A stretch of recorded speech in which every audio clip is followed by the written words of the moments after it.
Artificial intelligence is one of the most significant developments in human history, and it seems to be directly linked to the prophecy about the mark of the beast.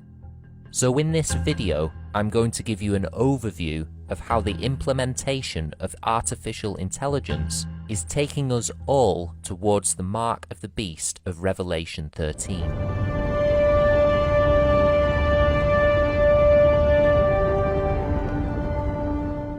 Brother Jack here. What is happening in the world at the moment is hard to exaggerate. There seems to be a coming together of all that is most evil, most depraved, and most cruel, in such a way that already we are past the point of no return in a global slide to hell. Every day that passes, more and more people are becoming aware of just how totally trapped we are. In everything from global addiction to porn, to frustrating interaction with invisible merchants who have made themselves virtually unaccountable in all of their dealings. Our computers tell us what to do now, when it was meant to be the other way around. No longer can we opt out of the latest application, for example. The choices are just install now or install later. And every word we write, every choice we make, and many of our movements are out there in something we call cyberspace, waiting to be used by all the forces that be, to stalk us with advertising, relentless profiling, and maybe elimination, if we are considered to be socially undesirable. There is something that could not be better described than a world wide web, spinning its sticky strands around each of us until we are so tightly enmeshed that we could never escape.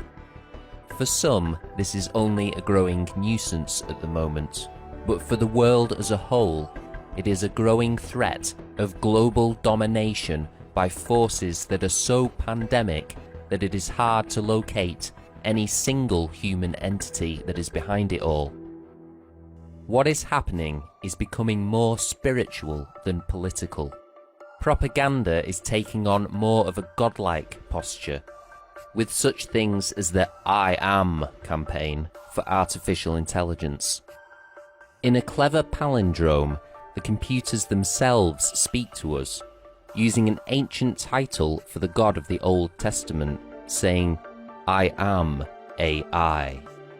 AI is an abbreviation for artificial intelligence, and I want to go through what this means here very briefly, just to give you some idea of what I'm talking about. Computers all over the world are becoming more and more sophisticated. You can ask almost any question of your laptop at the moment, and your own little computer will come up with an answer, often in less than a second. What is the shortest chess game ever won by a grandmaster? How much is Kenneth Copeland's net worth? When were matches first used? What are the health benefits of eating garlic? These are inanimate machines doing our thinking for us at lightning speed.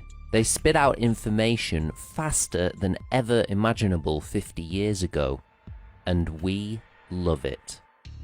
But these same programs that enable your computer to almost instantly scour trillions of bits of information contained on the internet are also able to maintain files on every person on the planet. Detailed and complex files. Cameras in department stores scan you as you shop. Did you turn your head and look twice at that suit? Don't be surprised if you find an ad for it popping up on your laptop.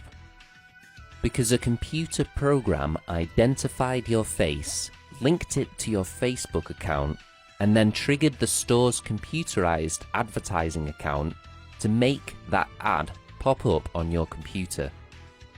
That, as I understand it, is a fairly simple form of artificial intelligence. As the programs get more and more complex, human intervention is being eliminated more and more. The programmers themselves can walk away and the program will continue to operate unassisted. It can even be made to come up with improvements on its own programs, based on what priorities have been fed into it. Now picture this.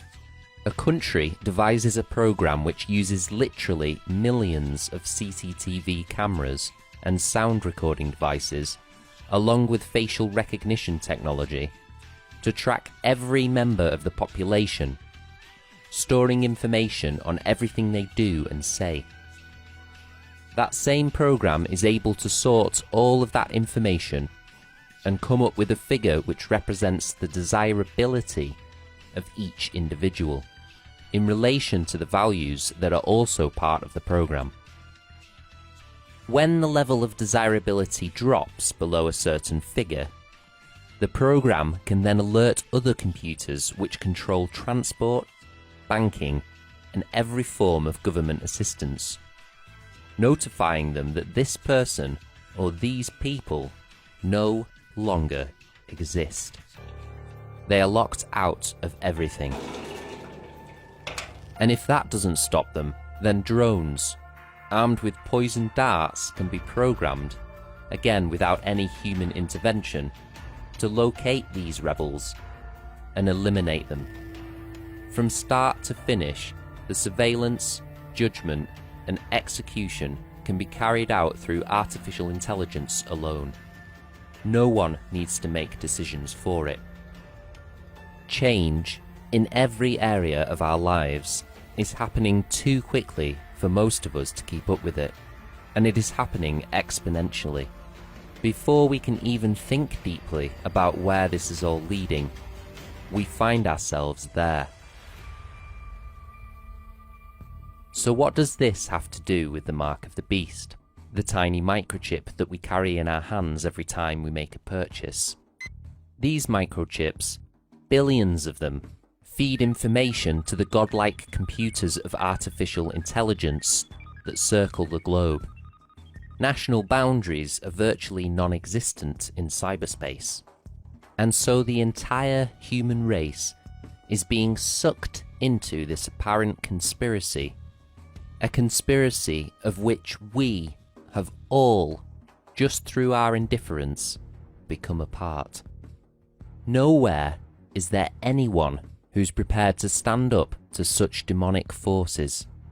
It is beyond our control, and so most people just stick their heads in the sand and hope it'll go away. Now, all of this has been predicted in the Bible. Much has been said about the mark itself, which is where you and I, the masses of the world, interface with the dark forces of the universe. But there is a verse in the revelation of Jesus Christ, immediately before the 3 verses that describe the mark of the beast, which may be referring to the I am of artificial intelligence. Listen to it, from the 13th chapter of the Revelation, verse 15. He had power to give life unto the image of the beast, that the image of the beast should both speak and cause that as many as would not worship the image of the beast should be killed. Even in 20th century technology, one would have naturally pictured a statue when reading this verse, because at that time it was hard to imagine an intelligent creation that did not have a body. But today, in the 21st century, we're becoming accustomed to talk about artificial intelligence. We don't see it, but we do see the results of that intelligence. And the potential for that intelligence to actually kill someone is becoming less and less fanciful. The image just sits there, inside computers, all over the world, out there in cyberspace, causing all sorts of things to happen, but so far, not actually killing anyone. But it does speak, and it is demonstrating this ability every moment of every day, as it causes such things as advertising to bombard us without any human being needed to make the decision for it. The image, the great I am of artificial intelligence, is steering us ever closer to whatever its chosen destiny is for the human race. And we march along obediently, unquestioningly, with our will to resist being sucked out of us with each step we take. Please, God, help us. Save us from this monster that we have created. Are you prepared to step outside of the Matrix? To leave the world and all of its lies behind, and start building God's alternative kingdom of faith and love? Remember, the symbol of this new kingdom is a cross. Cruel execution by a heartless system. But its ultimate victory is eternal when our Redeemer returns. Please contact us today at the address on the screen if you want to be a part of this new kingdom that Jesus preached. Tell us something about your own spiritual journey and where you live so we can put you in contact with someone in your area of the world who is already living by faith, working for God and not the beast or his mark.